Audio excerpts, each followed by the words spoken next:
চোখে চোখ রেখে কথা বলেন। বাংলাদেশকে স্মরণ করিয়ে দিতে চাই, আপনাদের দালাল দাস আওয়ামী ফ্যাসিবাদ বাংলাদেশে ফিরবে না। এই দেশে পালিয়েছেন এবং আগামীতেও যাদের পালানো লাগতে পারে তাদের ভিতরে কোনো শিক্ষার সম্পর্ক দেখতে পাচ্ছি না। দেখতে পাচ্ছি একই ভুল বারবার করে একই গর্তে বারবার পড়বার যে ঐতিহাসিক ধারা বিবরণী, সেই বাস্তবতা আবার নতুন সরকারের আমলে আমরা খুঁজে পাচ্ছি। বাংলাদেশের জনগণকে বোঝা দরকার, আজকে সীমান্ত হত্যা, পুশিনের নামে যা যা চলছে, অথবা বাংলাদেশে একজন প্রতিমন্ত্রীর মর্যাদায় উপদেষ্টাকে যে ব্যবহার এবং হেনস্থা করা হয়েছে, এটা নতুন কোনো ঘটনা না।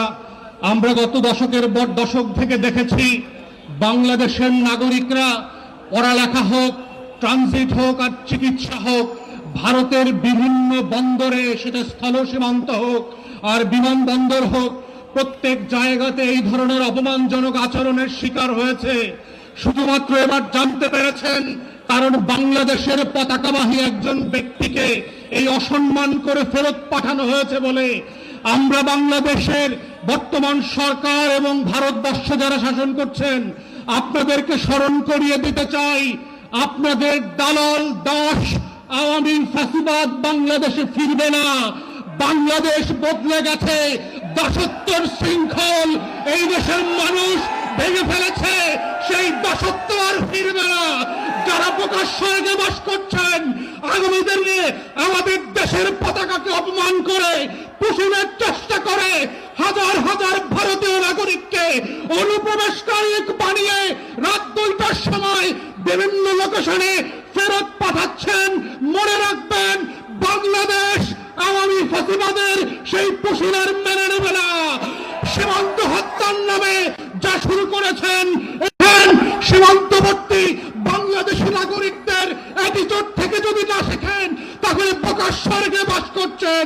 দিল্লির আধিপত্যবাদ আমরা ত্রয়োদশ সংসদে মেনে নেই নাই, 13-14 সেঞ্চুরিতে মেনে নেই নাই। বাংলার শাসকদের, দিল্লির শাসকদের পরাজিত করবার ইতিহাস আছে। শিক্ষা নিয়ে ব্যবস্থা নেন, আপনার ফরেন পলিসি চেঞ্জ করেন।